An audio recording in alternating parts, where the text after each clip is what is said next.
Daud diangkat menjadi raja. Seri Alkitab Pak Anton.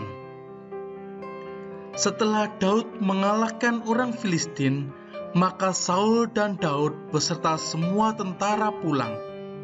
Wanita-wanita dari kota yang dilalui menyambut mereka sambil bernyanyi. Saul mengalahkan 1.000 orang musuh. Daud menghancurkan selaksa orang. Oleh karena itu, Saul amat marah dan sejak itu Daud tidak lagi diperlakukan dengan baik oleh Saul. Keesokan harinya ketika Daud memetik kecapi bagi Saul, raja melemparkan tombaknya kepada Daud hingga 2 kali. Tetapi Daud dapat menghindarkan diri dari bahaya itu.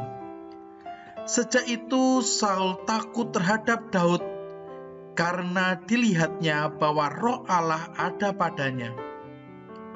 Kemudian Daud diangkat oleh Saul menjadi komandan atas 1.000 orang laskar dengan harapan ia tewas dalam pertempuran.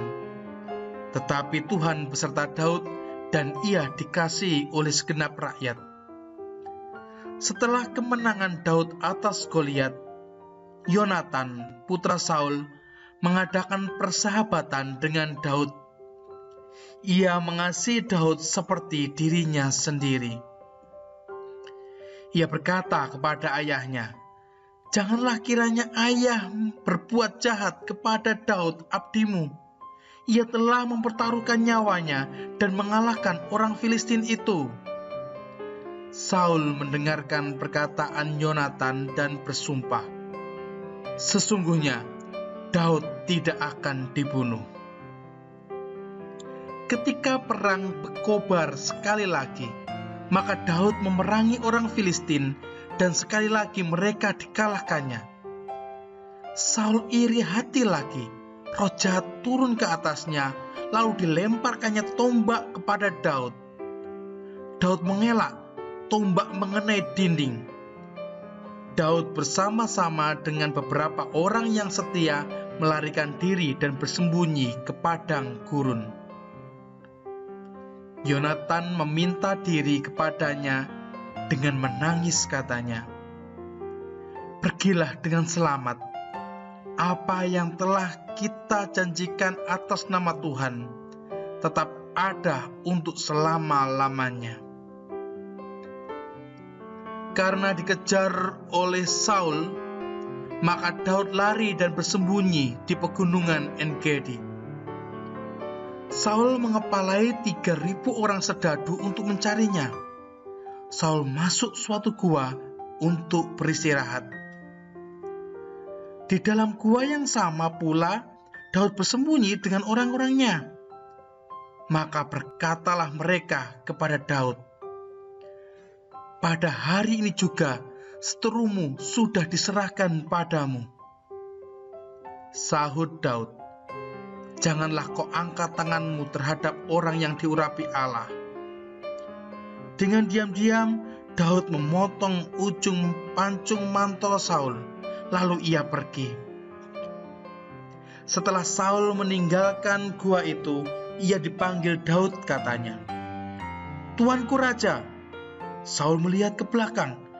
Daud tunduk dan berkata, "Hari ini telah kau lihat bahwa Tuhan telah menyerahkan tuanku ke dalam tanganku. Ya Bapakku, inilah pancung mantel tuanku."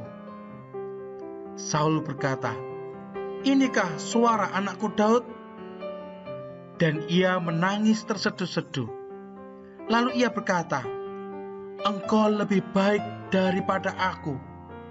Tuhan akan membalas apa yang telah kau perbuat kepadaku.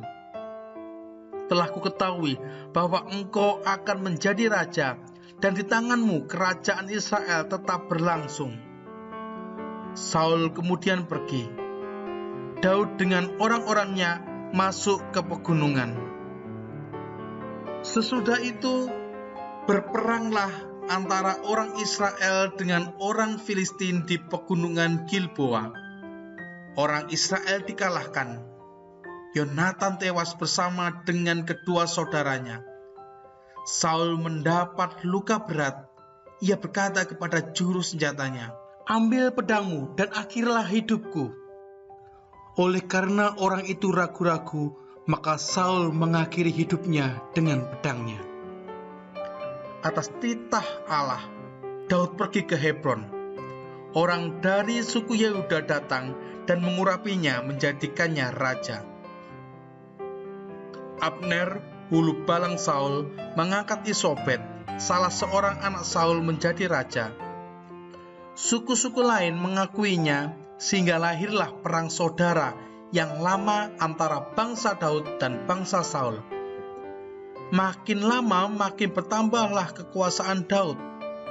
Baru setelah Abner dan Isobet meninggal, maka orang tua-tua dari Israel menghampiri Daud dan mengangkatnya menjadi raja seluruh Israel. Lalu Daud bertolak ke Yerusalem dan merebut benteng Sion, menjadi tempat kediaman yang tetap, dan ia menamakan benteng itu Kota Daud. Ketika orang Filistin mendengar bahwa Daud diurapi menjadi raja Israel, maka mereka datang hendak menangkapnya. Mereka memasang kemahnya di dekat Yerusalem. Daud keluar dari tempat kediamannya dan mengalahkan mereka. Dengan kejadian itu, maka Daud percaya bahwa ia diakui Tuhan sebagai raja seluruh Israel. Pada waktu itu, tabut perjanjian masih ada di kota Kiryat Yearim, di rumah Abinadab.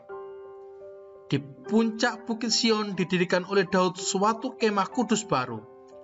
Lalu dengan perarakan yang mulia, Daud dengan seluruh rakyat membawa tabut perjanjian itu ke tempatnya yang baru. Raja mendahului tabut itu sambil memetik kecapinya. Setelah tabut perjanjian masuk ke dalam kemah kudus, maka ibadat suci diatur oleh Daud. Para imam diatur atas 24 golongan yang menjabat seminggu lamanya di dalam kenisah berturut-turut. Para Lewi ditugaskan menyanyi dan memainkan alat musik pada waktu upacara. Lagu-lagu itu dinamakan Mazmur.